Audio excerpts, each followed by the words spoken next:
Labvakar, sākam RFS komandas pirmspēles preses konferences. Sākumā daži īsi jautājumi Žigam Lipuščekam, kuram būs jāiet trenēties, un pēc tam arī garāk saruna ar treneri. Hello everybody, welcome here. I will make a short translation. First of all, a few short questions for our player, Žiga Lipušček. So, Žiga, your impressions, your thoughts about the upcoming game, please. So we are really looking forward to it. I think all Latvia waited a long time to see the group stage game here, and tomorrow is the time, and like I say, we cannot wait to start. Mēs ļoti gaidījām šo spēli. Es uzskatu, ka Latvijā laikam visi ar lielu nepacietību gaidīja šo spēli, ka komanda beidzot no Latvijas spēlēs grupu turnīrā. Un lūk, šī diena ir klāt. Jūsu jautājumi, Žigam, your questions for the player.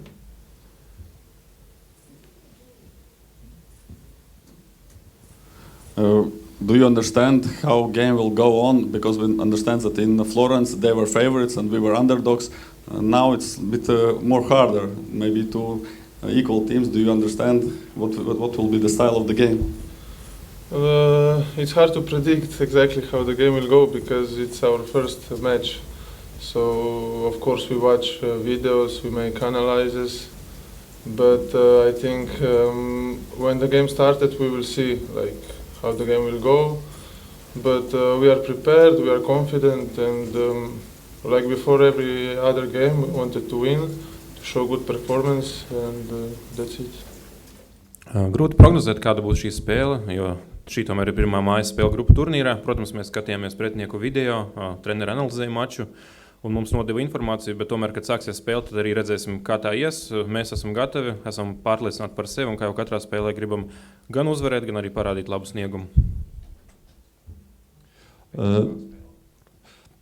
Jautājums, vai tās emocijas pēc iepriekšējās spēles Florencē ir nosēdušās un jau mierīgi domājiet par rītdienas maču, nav vairs dzīvošana pagājušajā nedēļā? Can you fully concentrate on the upcoming game? Because in Florence, for sure, there were a lot of emotions. So do you already understand that that's behind the back and now you should look forward? Yeah, good question. Of course. You know how we know in football how quick these games are coming. We already played with Spartaks, so we were ready for them. Now we are ready for the Hearts. And what happened in Florence, it's like just a memory.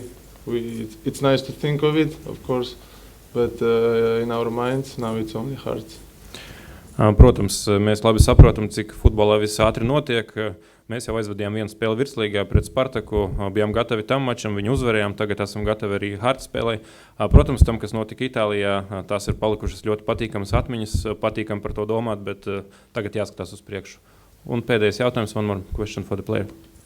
Yeah, Matīs Timofejus, Latvian TV. How hard for you as a central defender is to change formation? You usually play with two defenders. With Fiorentina, you played with three central defenders. How hard it was for you, and how hard is to change from one formation to another? It's not very hard. Already for 3 years that we are working together with coach, we play. So most of the time with two central defenders, but I think quite many games also with three. Also in championship, sometimes we play with three. So like every player understand what we want, why we change, and for me personally, it's not hard to change between those two systems.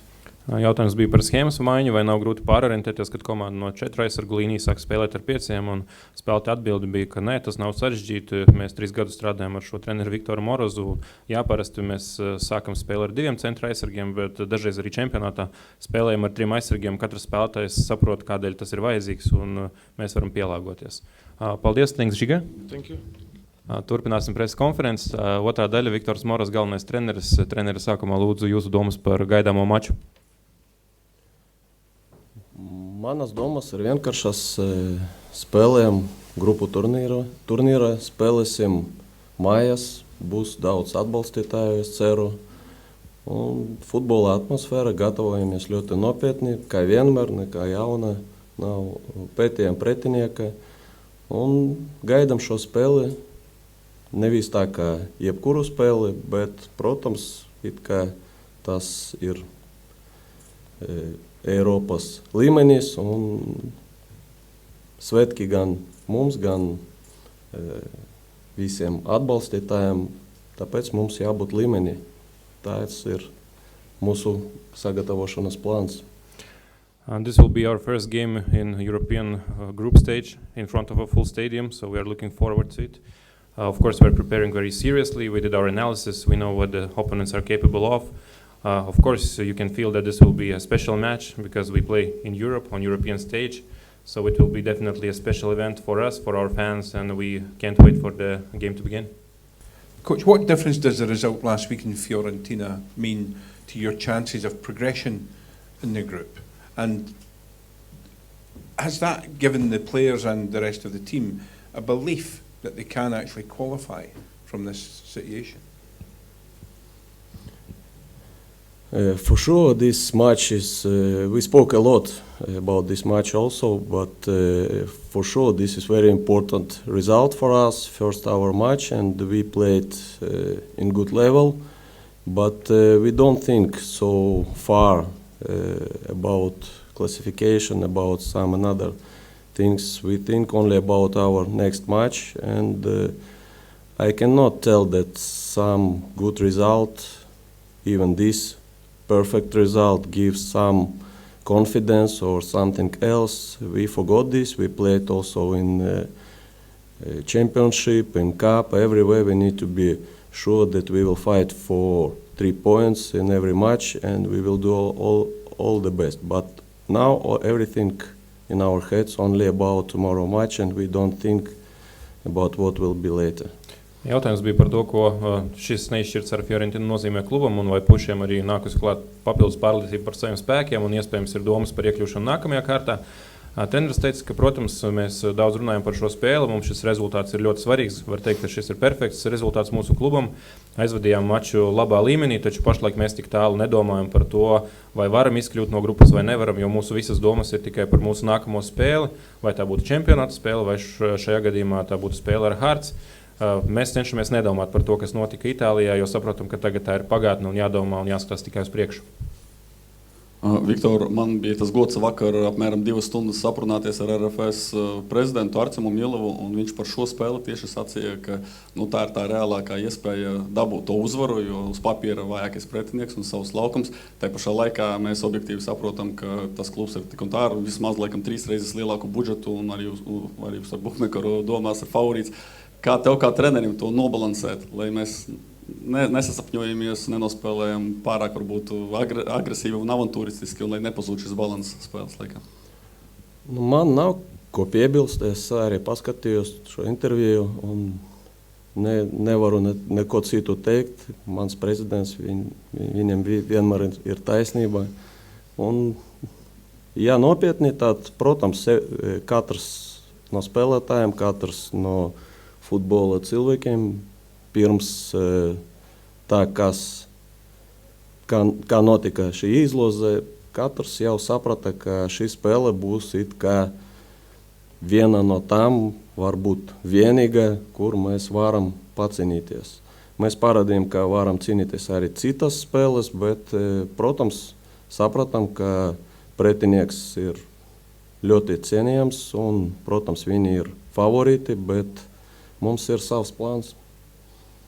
The question was about the interview that the president of the club, Artiems Milovs, gave yesterday, and there he said that probably from all the games in a group stage, a game against Hearts is the most likely where RFS has a chance to fight probably for the victory, and coach said, I cannot comment because he's my president and the president is always right, but of course this was a small joke, and he said, of course we know every opponent that we have on the group stage, and all the teams are really very strong for us, and yeah, we understand that Hearts were the team from the third pot. We're going to play in front of a home crowd, and this is the opponent that we can try to fight and we can try to play for the victory. It doesn't mean that we cannot fight in other matches, but there we are more clear underdogs than probably in this match, but also we have a very strong team ahead of us and it's going to be very hard, but we're going to do everything what we can to try to fight for the good result.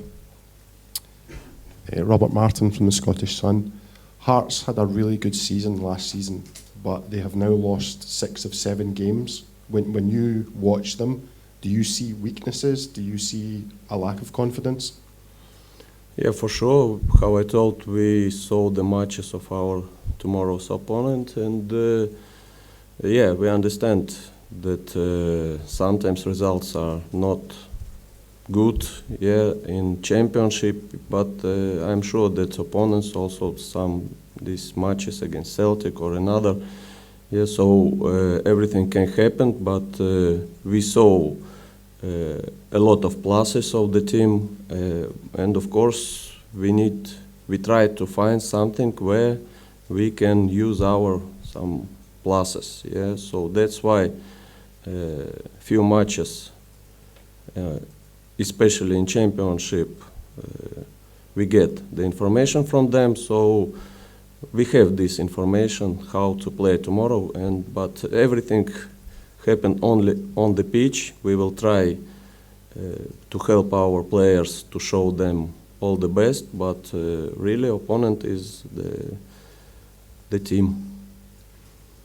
Jautājums bija par to, ka iepriekšējā sezona Hearts bija ļoti veiksmīga, taču šo sezonu komanda zaudēja 6 no 7 spēlēm. Un vai treneris redz arī kādas vājās puses Hearts sniegumā? Trenera atbilde. Jā, protams, mēs analizējam Hearts komandu, redzējām viņu spēles un arī rezultātus, taču saprotam, ka dažreiz rezultāti var būt arī nedaudz manīgi, jo viņiem nākas spēlēt arī ar tādām komandām kā Celtic, un, protams, ka viss kaut kas var gadīties.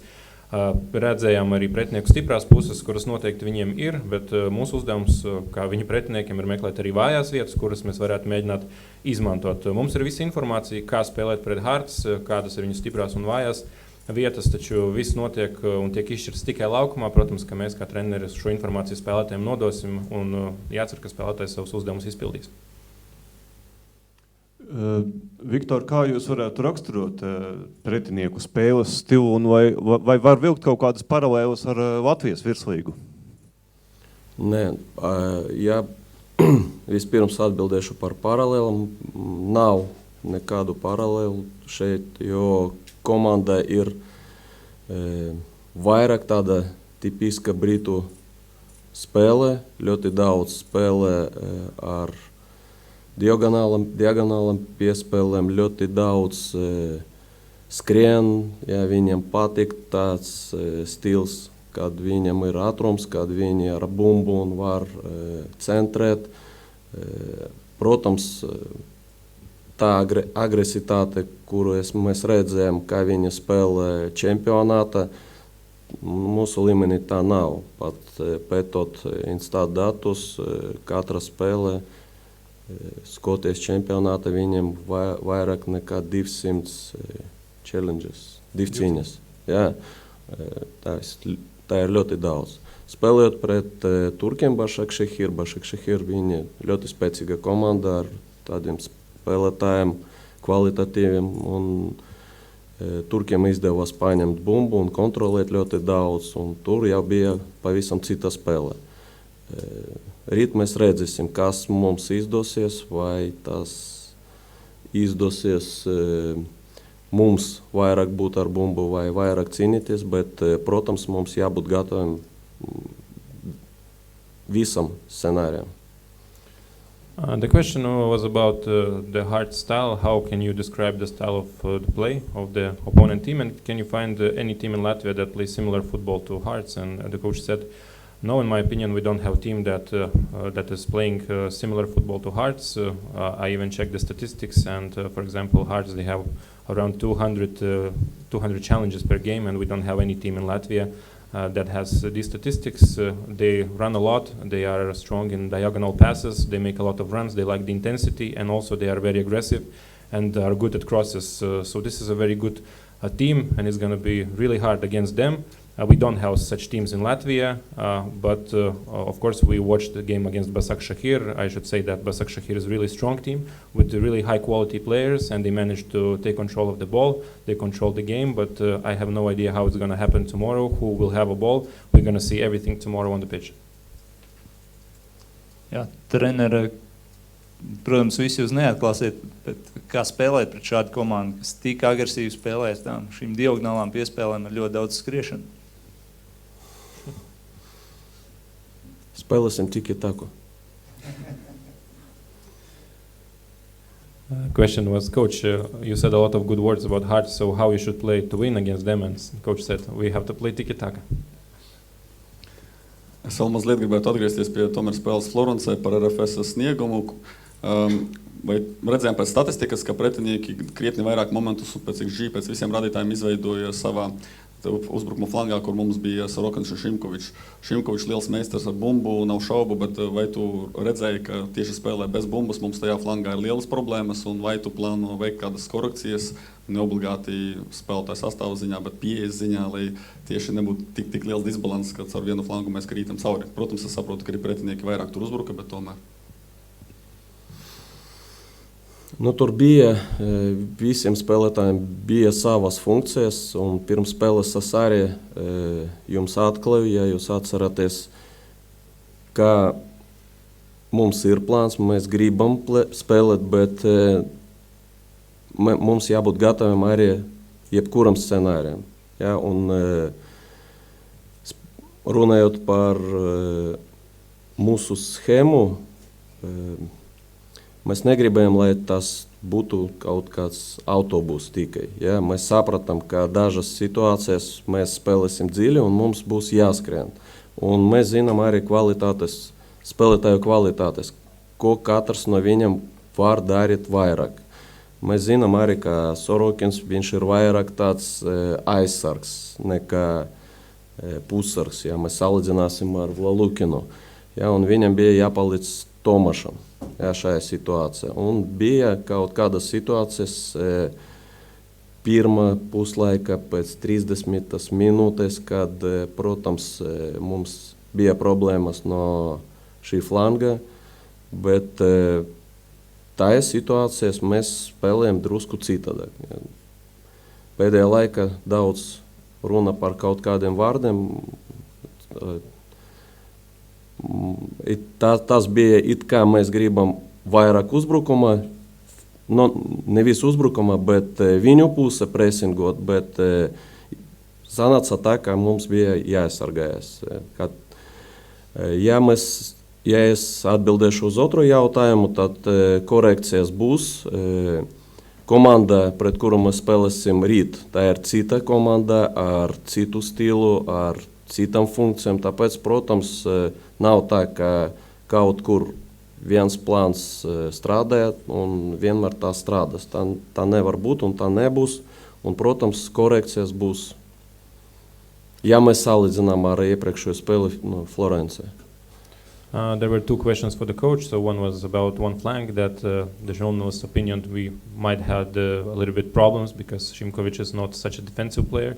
And also the second part of the question was about about some changes, if the coach is going to make some changes in the lineup before the upcoming match. And coach said that in Italy, every single player of RFS had his own instructions, but also playing against teams like these, like we have in Europe, we should be ready for anything, because anything can happen in different situations.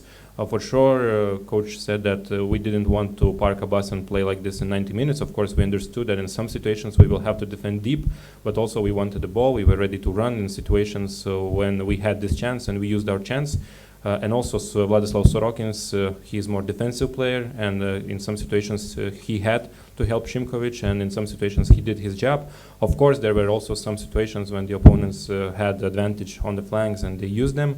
And regarding the second question, the coach said, yeah, we have to make some changes because Hearts is a completely different team comparing to Fiorentina, and we have to adjust to that. We have to make some changes, but of course he didn't go into any details.